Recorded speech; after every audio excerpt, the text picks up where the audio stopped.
Shalom saudara-saudara yang saya kasihi di dalam Tuhan. Untuk bahan penelaahan Alkitab kita sepanjang minggu ini terambil dari kitab 1 Korintus pasalnya yang ke-15, ayatnya yang pertama hingga ayatnya yang ke-11. Firman Tuhan demikian. Dan sekarang saudara-saudara, aku mau mengingatkan kamu kepada Injil yang aku beritakan kepadamu dan yang kamu terima, dan yang di dalamnya kamu teguh berdiri. Oleh Injil itu kamu diselamatkan, asal kamu teguh berpegang padanya, seperti yang telah kuberitakan kepadamu, kecuali kalau kamu telah sia-sia saja menjadi percaya. Sebab yang sangat penting telah kusampaikan kepadamu, yaitu apa yang telah kuterima sendiri, ialah bahwa Kristus telah mati karena dosa-dosa kita sesuai dengan kitab suci, bahwa Ia telah dikuburkan, dan bahwa Ia telah dibangkitkan pada hari yang ketiga sesuai dengan kitab suci, bahwa Ia telah menampakkan diri kepada Kefas dan kemudian kepada ke-12 muridnya. Sesudah itu Ia menampakkan diri kepada lebih dari 500 saudara sekaligus. Kebanyakan dari mereka masih hidup sampai sekarang, tetapi beberapa di antaranya telah meninggal. Selanjutnya Ia menampakkan diri kepada Yakobus, kemudian kepada semua rasul, dan yang paling akhir dari semuanya Ia menampakkan diri juga kepadaku, sama seperti kepada anak yang lahir sebelum waktunya. Karena aku adalah yang paling hina dari semua rasul, bahkan tidak layak disebut rasul, sebab aku telah menganiaya jemaat Allah. Tetapi karena kasih karunia Allah, aku adalah sebagaimana aku ada sekarang, dan kasih karunia yang dikaruniakannya kepadaku tidak sia-sia. Sebaliknya, aku telah bekerja lebih keras daripada mereka semua, tetapi bukannya aku, melainkan kasih karunia Allah yang menyertai aku. Sebab itu, baik aku maupun mereka, demikianlah kami mengajar, dan demikianlah kamu menjadi percaya. Tema untuk menjadi bahan PH kita minggu ini yakni mengikut Tuhan Yesus. Nah, saudara-saudara, sekedar pembimbing teks, bahwa perikop ini dapat dilihat sebagai argumen penutup dari Rasul Paulus dalam suratnya yang pertama kepada jemaat di Korintus.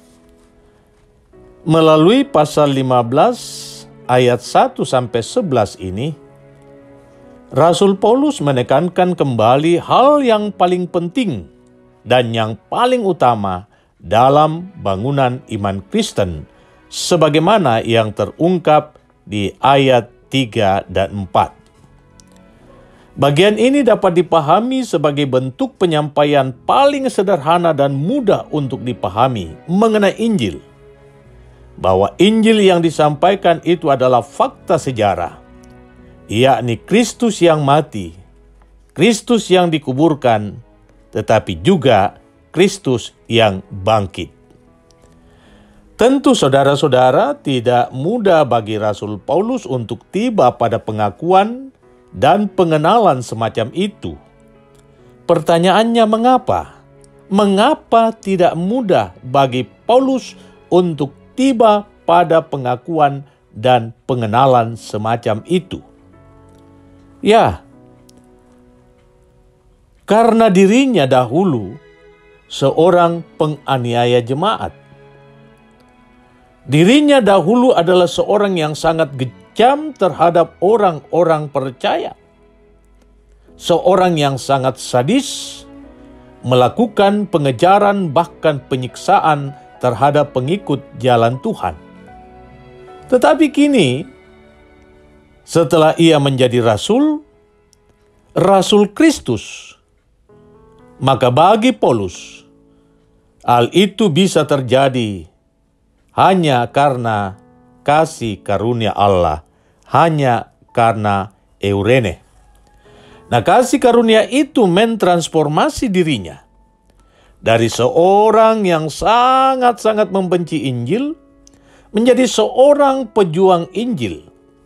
Seorang yang sangat-sangat membenci Injil menjadi seorang yang sangat fanatik dan juga sangat patriotik di dalam memperjuangkan kebenaran Injil.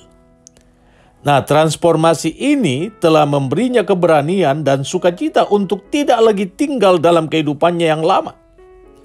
Kehidupannya yang lama yang dulu dibangga-banggakan, yakni sebagai seorang yang lahir dalam adat dan budaya serta tradisi Yahudi, yang sangat percaya pada Taurat, bahkan melihat Taurat sebagai tolok ukur untuk menjadi selamat di hadapan Tuhan.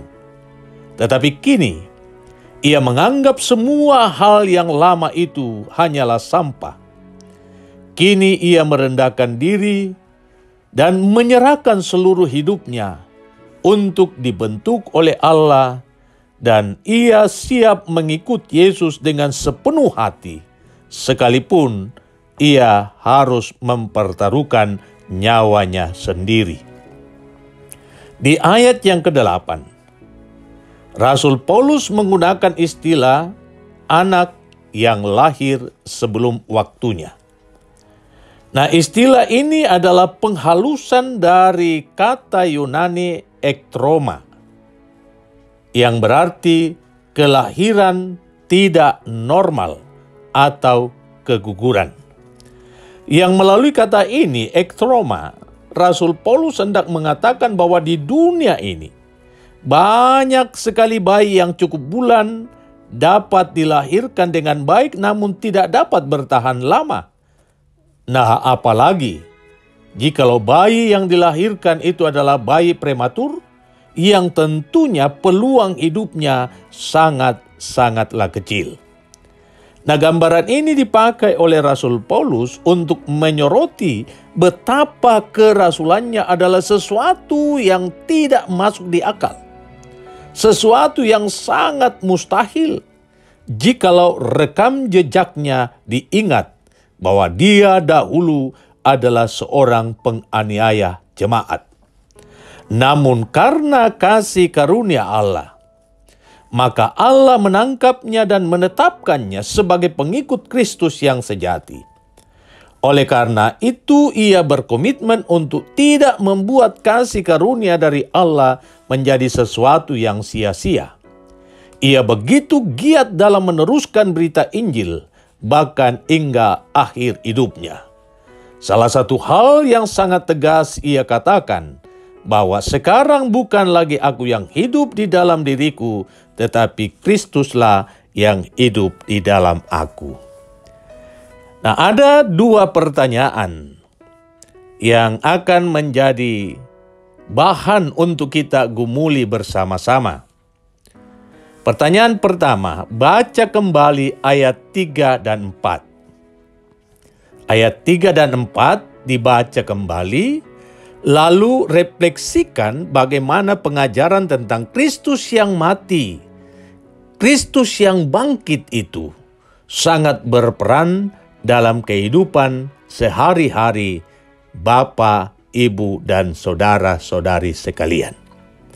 Baca kembali ayat 3 dan 4, lalu masing-masing merefleksikan bagaimana pengajaran tentang Kristus yang mati dan yang bangkit itu sangat berperan dalam kehidupan sehari-hari bagi Bapak, Ibu, saudara-saudari sekalian.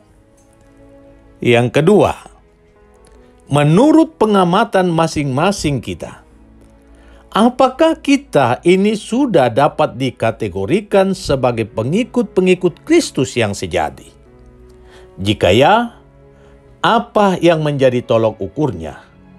Jika belum, apa langkah-langkah yang harus kita ambil untuk memperbaikinya? Selamat menelaah firman Tuhan.